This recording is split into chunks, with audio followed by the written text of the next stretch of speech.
Are you just starting your homeschool journey or thinking about it, but feeling totally overwhelmed? I've been there. Maybe your kids are still little and not quite school age, but the thought of sending them away for the majority of the week is heartbreaking. Or maybe they've been in school and it's just not working out the way you thought it would. Maybe their needs aren't being met. They're falling behind, starting to hate going to school, or are just bored. Maybe you want more flexibility with your time, or to let your kids focus more of their time on things they're actually interested in, rather than the endless hours of homework and test prep. I didn't plan to homeschool my own kids, except for maybe the middle school years. And I definitely didn't expect to be running a full-on homeschool hybrid program for over 50 kids in grades K to 8. But 7 years later, and here we are. And I thought it was about time I started to share some of what I've learned along the way to hopefully help others feel more confident in taking the leap into this amazing homeschool lifestyle. Hi, I'm Erika. I have a master's degree in special education from the University of Florida and have taught in both public and private schools at both the elementary and middle school level. I've privately tutored reading, writing, and math and have homeschooled my own children for going on 8 years. I've also been running a homeschool hybrid program, which has grown to serving over 50 children for the past 3 years. I've always loved working with kids, but I also knew I wanted to build something different. Public schools are necessary, and there are many amazing teachers doing phenomenal work serving the needs of many children. But many children are not served by the public school system. And as a whole, the system is not set up to give most kids the education they need to learn basic skills, let alone to thrive. My own story is similar to many former educators turned homeschoolers.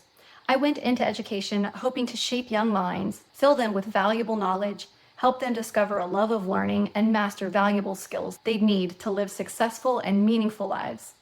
What I found was that I wasn't really allowed to do any of that, and the majority of my time needed to be spent on behavior management and test-taking skills. The final straw for me was my second year of teaching middle school, when I was basically told that I could not teach my 15 and 16-year-old 8th graders, who'd already been retained several times, to read. They needed to learn 8th grade vocabulary, not learn to read 1st grade words. So after 7 years in public school, I quit and went into private tutoring for several years before my oldest child was born in 2012. I knew I wanted to stay home and raise my babies when they were young, so I spent time building businesses that allowed me flexibility in when and where I worked. I opened an Etsy shop selling handmade photography props and built a successful newborn, baby, and child photography business. By the fall of 2017, I had 3 children, a 1-year-old, a 3-year-old, and my oldest who was entering kindergarten. I was still working part-time as a photographer, and although I was hesitant to send my daughter off to school full-time, we'd moved to a neighborhood with one of the best schools in the county, and I didn't really think there was another viable option. My daughter was academically advanced, reading, writing, and doing math at a 1st grade level before entering school, but she wasn't thriving socially. I was hoping school would help, but it didn't. She was bored at school, spent most of her 8 hours a day coloring, wasn't really making friends, and was picking up poor behaviors from others, even in kindergarten. I didn't love the rigidity of school, having to get her to school so early, being away from her all day, having to sit in that car loop for hours every day, and disrupting the baby's nap time. All so she could sit and color in a corner. Then in February, the Parkland shooting happened at a school right down the street from where I used to teach in South Florida. And in that moment, I knew I wanted to at least try homeschooling. I picked her up from school that Valentine's Day in 2018, and I never looked back.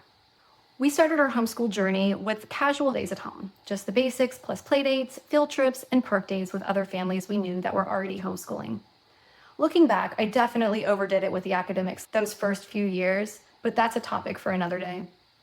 In the fall of 2020, I started a tiny co-op with 2 friends at my house, since so much was still shut down with COVID chaos. We had 10 kids between the 3 of us, which we split up into age groups, and I taught art while the other moms taught science and nature.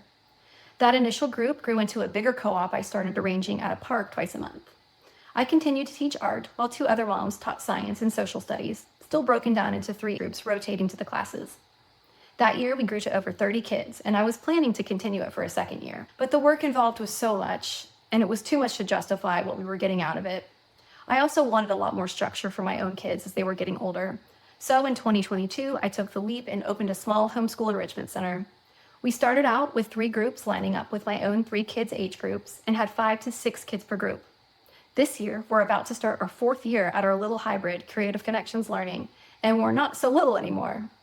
We've expanded to 2 spaces within the same building and now have 4 groups of 10 to 12 kids per group and serve grades K through 8. My own kids and the kids who come full-time have their academics fully covered, with way more flexibility and freedom than I ever could have imagined. It's taken a lot of trial and error over the years, and I certainly don't have it all figured out, but I'm so grateful I took the leap of faith and tried homeschooling 7.5 years ago. It's provided our family with so much flexibility to really focus on what's important to us. We've been able to travel the world, my girls have really close relationships with each other, and we've avoided so many of the things that kids are unfortunately exposed to in the public school system. I started this channel for the parents who are just beginning, who are looking for structure, encouragement, and resources, but also for the parents who are looking to build something more substantial, like a homeschool co-op or a hybrid school for their own kids in their homeschool communities. Wherever you are in your journey into homeschooling, I want to help you feel confident, whether that's with printable planners, unit studies, checklists, or just ideas that have worked for me. I want this to be a space where you feel supported.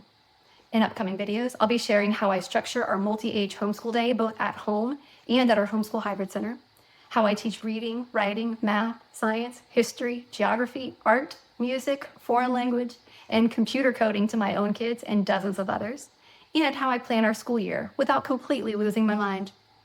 If any of that sounds helpful, please subscribe.